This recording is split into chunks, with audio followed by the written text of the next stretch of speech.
Pois é, meus camaradas, professor Dudu, conversando com vocês sobre literatura aqui no Tudo Mastigado. Beleza? Bloco anterior, conversei com vocês acerca do primeiro momento daquilo que a gente chama de quinhentismo. A literatura de viagens, aquela que a gente vai chamar de literatura epistolar. E eu já tinha deixado uma brecha daquilo que a gente vai falar agora. O pedido, né? O clamor de Pero Vaz de Caminha ao falar para o rei que a grande missão da coroa portuguesa deve ser a de salvar as almas desses pobres selvagens. Galera, início do século XVI, a Igreja Católica andava meio bamba por conta de uma série de acontecimentos, por conta daquilo que a gente chama de Renascimento, por conta daquela que ficou conhecida como Reforma Protestante. Mas a Igreja Católica precisava dar um jeito nessa situação. Ela tomou uma série de medidas que ficou conhecida como Contra-Reforma. A Contra-Reforma é essa série de medidas tomadas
um reflexo dessa Contra-Reforma.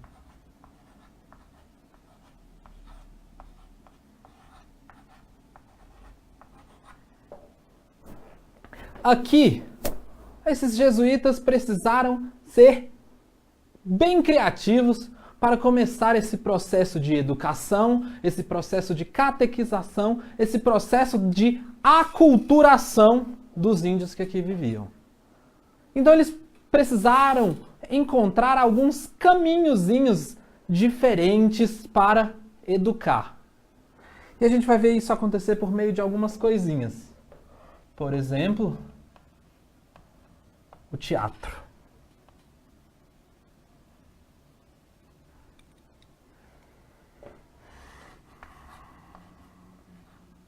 Vamos ter uma grande produção de autos.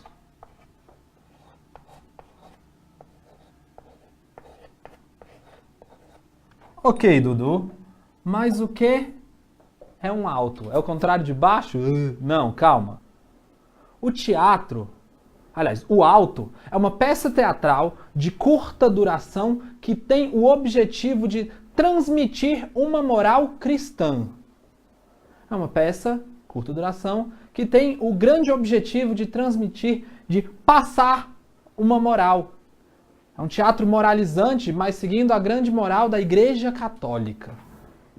Então, além de peças teatrais, né, de autos, a gente ainda vai ter a produção de hinos e até de contos, visando unicamente a educação, a catequização, a aculturação dos índios.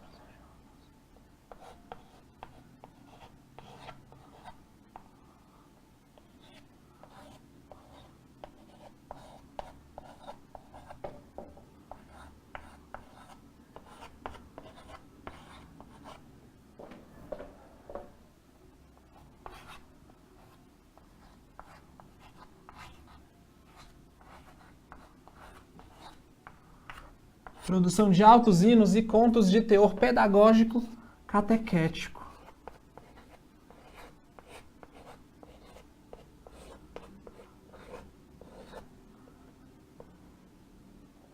Eles utilizavam o teatro para passar ideais de moral e, mais do que ideais de moral, mostrar que a cultura portuguesa, a cultura europeia, era uma cultura correta e que aquilo que os índios eram, era algo completamente errado, inadmissível, e que os portugueses estavam ali para salvá-los de tudo isso. A gente pode pensar que esses autos, eles funcionavam de uma maneira bem simples. Havia sempre 3 importantes figuras. A figura dos índios, pobres índios, que estavam lá, os índiozinhos. Nós somos os índios. Havia sempre a figura do mal.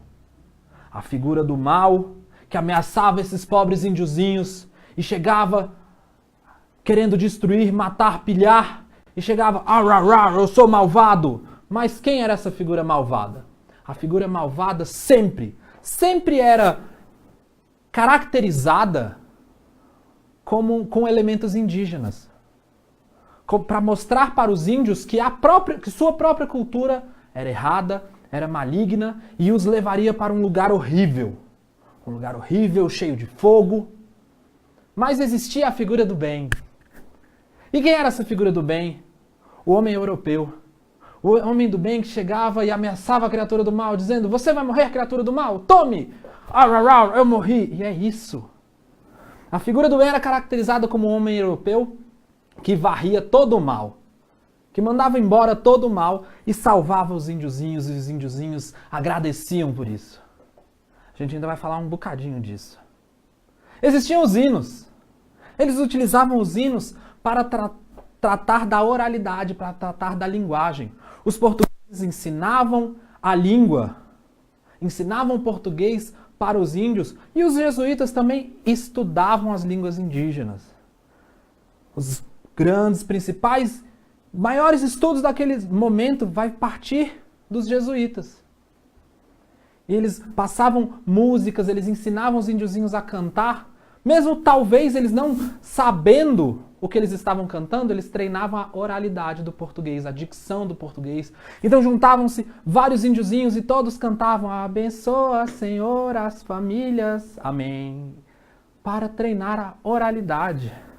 Até chegar um momento em que eles podiam contar historinhas e os índios entenderem essas historinhas. Mas historinhas que sempre giravam em torno daqueles 3 elementos. A vítima, que era o índiozinho, a figura do mal, que era a sua própria cultura, e a figura do bem, que eram os portugueses, grandes salvadores. Obrigado, portugueses.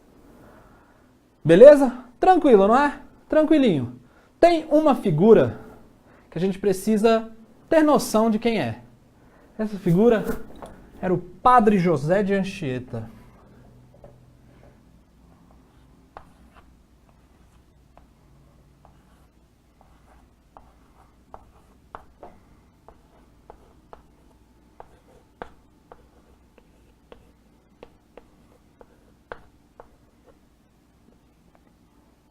O Padre José de Anchieta vai ser um dos mais importantes jesuítas deste momento, por conta de alguns acontecimentos sórdidos, alguns acontecimentos inesperados. Padre José de Anchieta vai ser o maior estudioso da língua tupi naquele momento. Padre José de Anchieta vai escrever a primeira gramática da língua tupi. Padre José de Anchieta vai ser mantido em cativeiro por um certo período, porque não eram todos os índiozinhos que aceitavam numa boa essa coisa de oi, eu tenho um grande amigo, o nome dele é Jesus, você gostaria de conhecê-lo? Não todos. E por isso a gente vai colocar o Padre José de Anchieta também como um grande acontecimento, essa coisa dele ter sido preso e dele escrever um longo poema. Tem duas produções do Padre José de Anchieta que a gente precisa ter certa noção do que se trata.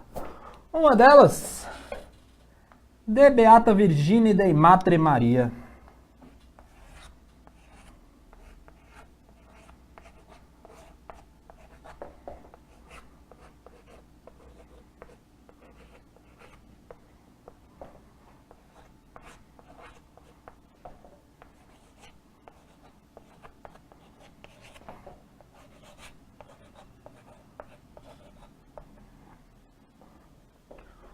Poema Virgem Maria, De Beata Virgine Dei Matre Maria, algo mais ou menos como Virgem Maria, Mãe de Deus.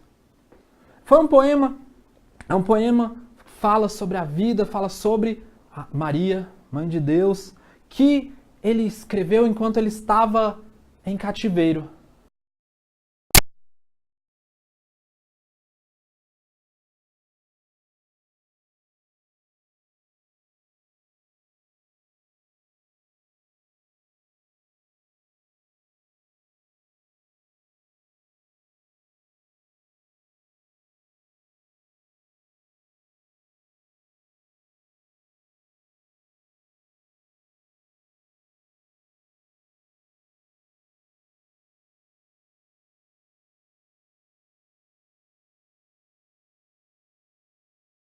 Para muitas tribos indígenas, é um deus da mata. É um deus da mata. Mas, na obra, ele vai ser caracterizado como um demônio, com chifres e todo caracterizado.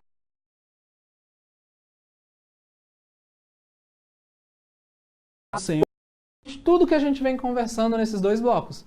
Diz a catequese do índio, instrução do colono e sua assistência religiosa e moral. Não é problema algum pra gente. Olha essa questão aqui agora, galera. Então, questão 4, item C. Leia a estrofe abaixo e faça o que se pede. Dos vícios já desligados, nos pajés não crendo mais, nem suas danças rituais, nem seus mágicos cuidados.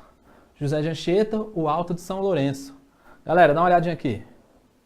Essa estrofezinha que está na questão é justamente a cena final do Alto da Festa de São Lourenço, que é o momento onde várias crianças indígenas entram em cena vestidas como homens portugueses. E elas começam a cantar, elas começam a comemorar que se livraram de seus costumes antigos. Elas começam a agradecer ao homem português por bondosamente terem o salvado. Beleza? Então esse trechinho aí mostra bastante o que é, como funcionavam esses autos catequéticos do período jesuítico, beleza? Volta pro item. Então já lemos a nossa estrofezinha. Assinale a afirmativa verdadeira, considerando a estrofe acima, pronunciada pelos meninos índios em procissão. Os meninos índios representam o processo de aculturação em sua concretude mais visível, como produto final de um empreendimento do qual participaram com igual empenho a coroa portuguesa e a Companhia de Jesus. Cara, a gente não precisa de mais nada. Exatamente isso do que trata o alto, mais do que o alto que a gente comentou, mais do que esse trechinho que a gente leu, é exatamente esse o grande ideal dos jesuítas aqui no Brasil, nesse período que a gente chama de quinhentismo. Então foi um grande empreendimento que visava a educação, a catequização, a imposição da cultura europeia sobre os povos indígenas. Beleza? Vamos dar uma olhadinha nos outros itens só para a gente ver o que a gente pode comentar. A presença dos meninos índios representa uma síntese perfeita e acabada daquilo que se convencionou chamar de literatura informativa. Galera, armadilha para o desatento. Se fosse literatura jesuítica, Beleza, mas informativa são outros 500, as cartas de teor descritivo. Os meninos índios estão afirmando os valores da sua própria cultura ao mencionar as danças rituais e as magias praticadas pelos pajés. Muito pelo contrário, eles estão abandonando, eles estão negando sua cultura por conta da imposição dos portugueses. Os meninos índios são figuras alegóricas cuja construção como personagens atende a todos os requintes da dramaturgia renascentista. Apesar da gente trazer muito da dramaturgia renascentista, da utilização de autos, vocês podem lembrar do Alto da Barca do Inferno, né, do Gil Vicente, os meninos não são figuras alegóricas. Os meninos são os próprios meninos, são os índios. As figuras indígenas, os indígenas aqui brasileiros que foram aculturados pela imposição do português. Os meninos índios representam a revolta dos nativos contra a catequese trazida pelos jesuítas, de quem querem libertar-se tão logo seja possível. Volta aqui. Galera, esse trechinho que a gente leu, essa estrofezinha, traz justamente eles aceitando, a aceitação por parte desses índios que estão a abandonar os seus costumes, a abandonar sua cultura por conta do caminho imposto, do caminho mostrado pelo homem português e suas estratagemas. Beleza? Então isso aqui é o que a gente vai chamar de quientismo. A fase das cartas, a fase da produção jesuítica. Beleza? Foi um prazer obtuso estar com vocês essa noite. Tenham todos uma ótima semana e aquele maravilhoso professor de história está chegando aí para conversar mais com vocês, beleza? Aquele abraço!